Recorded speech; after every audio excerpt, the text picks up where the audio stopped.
Hey railheads, welcome back to my Finger Lakes Railway layout. Sit back and relax and I'll show you how I make those big yellow handles for switch stands. Coming up on my Finger Lakes Railway layout.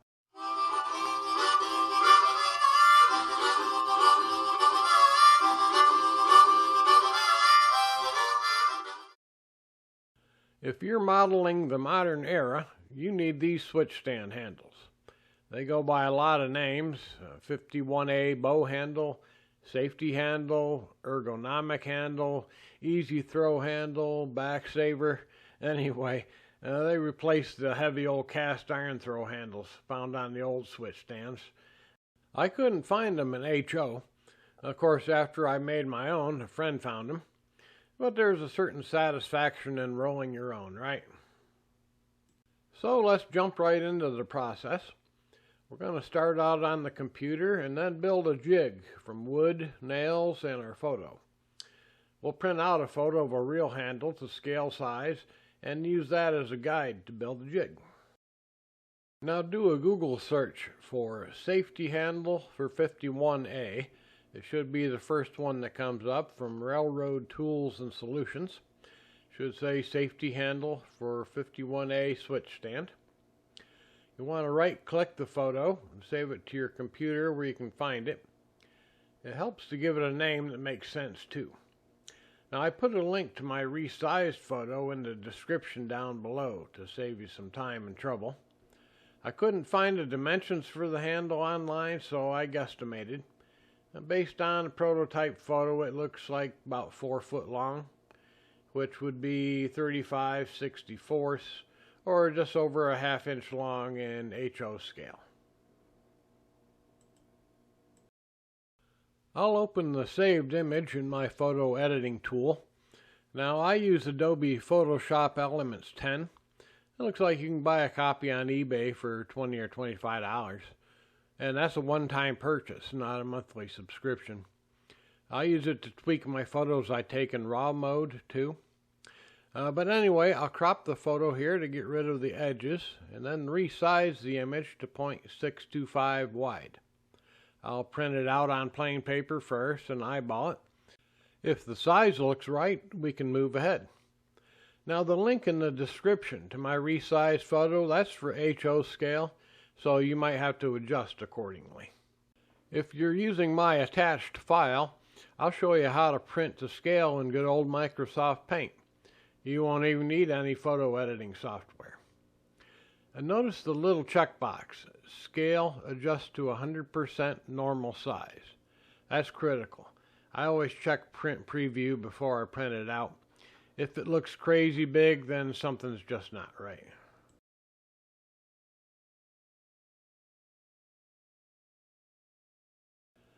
I choose the paper type and print quality in my printer settings.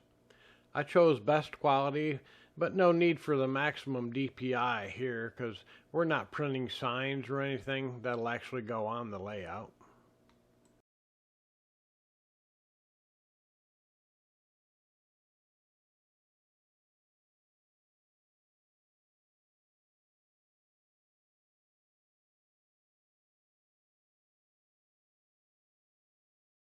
I'm printing this one out on glossy photo paper. The first jig I made, I just printed it out on normal copy paper, but bending the wire around kind of tore up the paper. After printing the photo, I'll cut it out and glue it to my painted wood block with Mod Podge.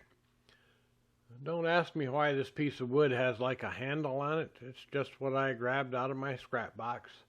Who knows what it was ever for or from.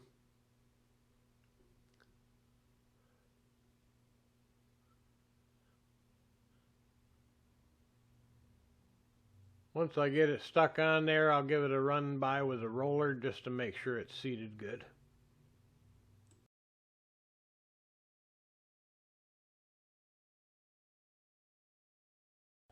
After it's dried for a while, I'll go back over it with a heavier coat of Mod Podge for extra durability. I think they call this decoupage in the arts and crafts world, I don't know. A coat or two of future floor wax might have done the job too. I'll mark the inside of the curves on the 2 points where the wire bends. I'll also mark a location for a third nail centered between the first 2 nails, but offset to allow for the width of the wire. That'll keep the short part between the bends straight. And then pre-drill and drive nails into the jig. Oh, before I drive my second nail, I'll snip the head off the first one. I won't have clearance for my cutters on the other ones, but this will be one less that I have to grind off. I'll grind the nail heads off with my rotary tool so I can get the handle back up off the jig after I bend it. Well, let's take the sharp edges off, because I'm running low on dadgum band-aids. The first one of these I made, I used doorbell wire, but it might be a little too big for HO. I'm using .020 music wire here. I think they call it piano wire sometimes. It's kind of springy. You gotta bend it past where you want it. Well, this one has a little kink in it, but like one of my subscribers, Mark Arnold, says, a good backstory always helps to justify some modeler's license.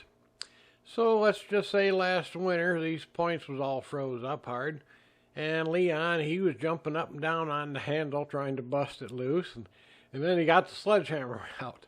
But I did another one, and that came out good. I'll trim the ends to length.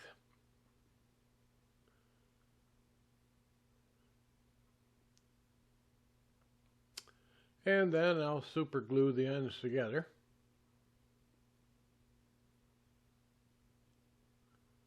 I like to use this kicker when I use CA glue. It helps it set up real quick. I guess you could solder them together if you wanted to. I didn't bother.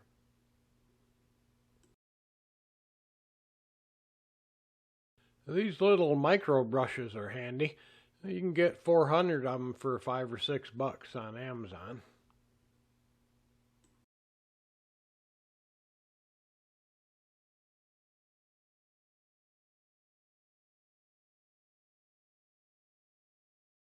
Well, now we've got our handle, we just need a switch stand to mount it to.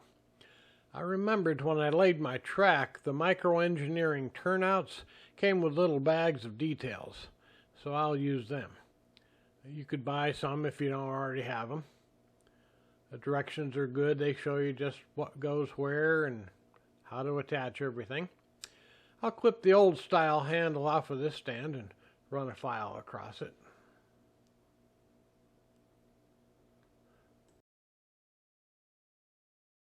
Super glue the target to the switch stand. I taped the pieces to a stick, and I took them outside and rattle canned some primer and paint. Well, here they are side by side, the music wire on the left and the doorbell wire on the right. I painted the targets red and green. It's kind of hard to see here. So tell me in the comments which one looks best, and that's the one I'll use on my layout. Well, that was a fun little project that will add a lot of realism to my layout. I hope y'all enjoyed it.